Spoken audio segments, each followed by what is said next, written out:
So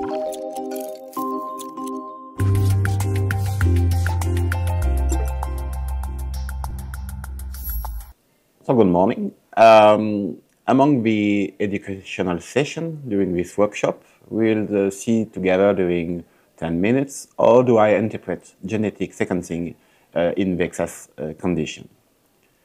We have 3 educational sessions. You will find David Beck will explain you how I suspect and how I diagnose Vexas syndrome. And we'll have a session with Peter Grison. We will explain you how I treat Vexas syndrome at the moment. Altogether, we are going to see how I do interpret genetic sequencing in Vexas. And you will see that interpreting genetic sequencing in Vexas depends on the type of samples, the type of methodology we use, and depend on what I call patient situations, meaning that at time of samplings, treatment that patient could receive could modify the way to interpret results of sequencing. You know, if you have heard of the presentation of David Beck, what is Vexas suspicions is mostly an elderly male patients presenting vacuoles in bone marrow aspirations with somatic mutation affecting the gene called UBA1, encoding the enzyme A1, and it's X-linked syndromes because UBA1 is encoded on the X chromosome. At the very beginning, in the technical point of view, the first paper published by David Beck and Peter Grison use data from a large collection of whole exome sequencing from patients with unexplained inflammatory syndrome. They found 3 patients with the same mutation, the same kind of mutation, affecting the same codon, the methionine 41, in a gene called UBA1. To describe the disorders at the very beginning on 25 patients, they use Sanger sequencing. Sanger sequencing is a very specific method conducted by Frederick Sanger, which is a biochemist well known a few years ago, and which allowed to have access to a specific sequence of a gene to look for mutation. Unfortunately, this methodology is not very sensitive, meaning that if we have few cells harboring the mutation in the samples, we were not able to detect the mutation by using Sanger sequencing. Hopefully, in the Vexas condition, the mutation we found in patients are mostly clonal, meaning that by using Sanger sequencing, we are able to detect almost all the mutation in the vast majority of patients. Mutations are restricted to the myeloid compartment of the bone marrow in patients, meaning that we have on a bone marrow aspiration and on blood samples, a vast majority of cells harboring the mutation. We have no mutation in lymphoid cells, but it's another story. How to do genetic testing in Vexas? Like for every disorders, we need DNA coming from cells we suspect harboring the mutation. We will see later that we have access to cells coming from blood, bone marrow, and other type of biopsy. We have DNA, extracted DNA, no specific method is necessary for that. And we could use, as previously said, Sanger sequencing, which is a very specific but a less sensitive method than the other one, meaning that up to 10 to 15% of variant allele frequency of the mutation, we are able to observe the mutation. Below 10 or 15%, it could be difficult to see if the samples present a UBA1 mutation. We could have alternative methods like high-resolution melting analysis, which allow by specific techniques to detect the mutation up to 1% of VAF, which is a very nice sensitivity. We have, of course, next generation sequencing or high throughput sequencing by WES, whole genome analysis, or by exome analysis, sorry, or by TGS, targeted gene sequencing, allowing us to have access to very, very low VAF of mutation in patients. We have also droplet digital PCR, and we have also other methods which are recently published. We'll take one for example. Before testing a gene, we have to know the gene very well. UBA1 is encoded on the short arm of the X chromosome, and the hotspot of mutation is localized in the exon 3 of the gene, encoding the methionine 41, which is an alternative start codon, as David must have explained it to you.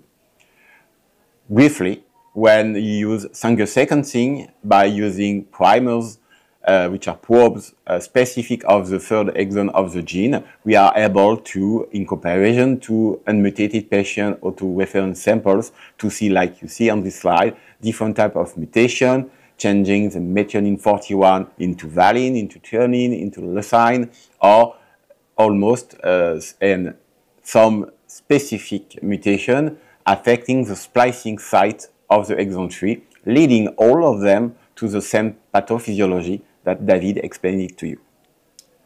We have some surprise by Sanger sequencing. For example, a local patient we have in my institution, which presents, you see the results of the Sanger sequencing just around the methionine 41 of the gene, and you see that there is an adenine which is turned into a black curve, so a guanine. So we have the first mutation, and just on the right of the mutation, you have another curvy slide of blue into a red threonine.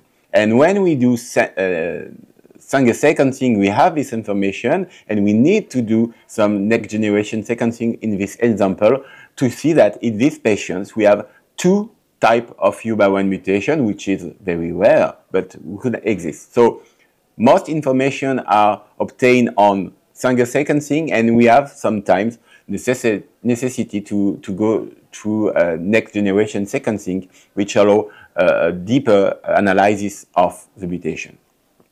We have also some new techniques which are recently published, like this one, which need to use specific probe with fluorescence, and we have ligation and a MAC system, which is a very specific one, but in the near future, maybe we will have some specific methods which allow to access rapidly and with a high sensitivity to mutations.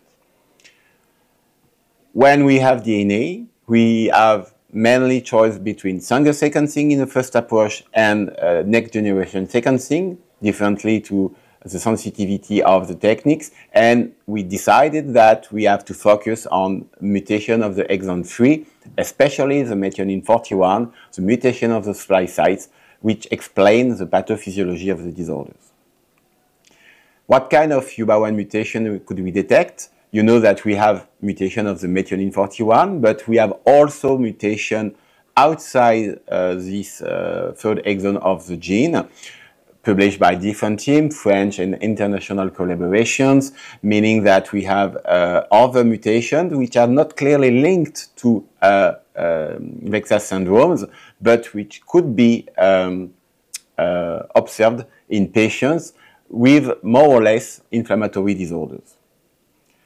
By NGS only, we have access to a large panel of mutation all along the gene, but the most frequent remains the mutation of the methionine 41 with a large predominancy of methionine 41 threonine, which is the most frequent mutation observed in patients. All these mutations are able to affect the ubiquitination process that David described to you, yes, but not exactly at the same level. By comparing the mutational impact on ubiquitination of canonical mutation and non-canonical mutation, this work have nicely shown that they all affect the ubiquitination process, which leads to the pathophysiology of the disorder, but at different levels. So every mutation we found could be thought as a potential modulator of the ubiquitination process and to be related to the clinical point of view in the patients. Lastly, the required biological sample. On what will we work in Vexas syndrome to diagnose the Vexas syndrome? We have access to bone marrow aspiration, blood samples, infiltrated skin biopsy, where we know that we have some pathological cells, and sometimes of a tissue like lymph node, kidney, and so on.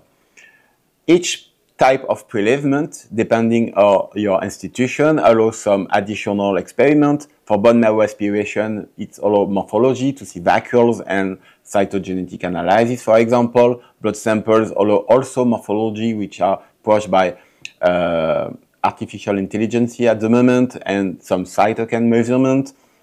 And other biopsy allow morphology or publication as a special case report. In Vexas syndrome, it has been established that we have mainly access to bone marrow aspiration and to blood samples where the mutated cells are present in a huge quantity, allowing us to detect first the mutation by single sequencing, which is a low-cost techniques with and snappy technique. We have results relatively quick, and if necessary, and if it's negative, and if you have a strong suspicion of Vexas syndrome, you could directly use a next-generation sequencing approach to have access to other mutations that we have described. Lastly, are the mutations restricted to the hematopoietic system? During a long time, we say yes, but recently a paper shows that some UBA1 mutation could also be found in nails in patients, meaning that we have maybe common feature in the stem cell between nails and hematopoietic system, but it has to be confirmed. So, to conclude, genetic testing in Vexas, we have mainly access to bone marrow aspiration, blood samples. At time of diagnosis or at time of symptoms, we have access to DNA, and we can nicely identify the mutation, first of the exon 3 by single sequencing and or next generation sequencing, and if necessary, we could have access to next generation sequencing to look after mutation outside the exon 3 of the gene. Are the mutation of UBA1 isolated in Vexas patients? The answer is no. By next generation sequencing, again on bone marrow or on blood samples, we are able to find that UBA1 mutations are frequently associated to mutations we find in clonal hematopoiesis context, like DNMT3A and TET2. So, lastly, the patient situation is important for trying to diagnose Vexas syndrome. The better situation is a patient at time of diagnosis with symptoms, with no treatment, or only corticoids, which are known to not to modify the clonal burden of the mutated cell. We can work on blood, and by single sequencing, it's the most powerful method for this situation. If patients have few symptoms at time of diagnosis, we can prefer to use bone marrow aspiration, where the disease is located, and use high-throughput sequencing or next-generation sequencing to identify maybe some subclonal mutation of UBA1. Finally, and recently described, patients upon hypomethylating agent therapy or JAK inhibitor therapy, we prefer to have access to blood or bone marrow samples, of course, but by using next-generation sequencing, because these treatments are could impact the clonal allele frequency of the mutated cell. So it's very important, but we'll see how I treat with Peter Grayson just after me. So in conclusion, we know that you know now how you can diagnose Vexas, or you can interpret genetic sequencing in Vexas, and with Peter Grayson, we'll see how I treat Vexas at the moment in 2024. Thank you for your attention.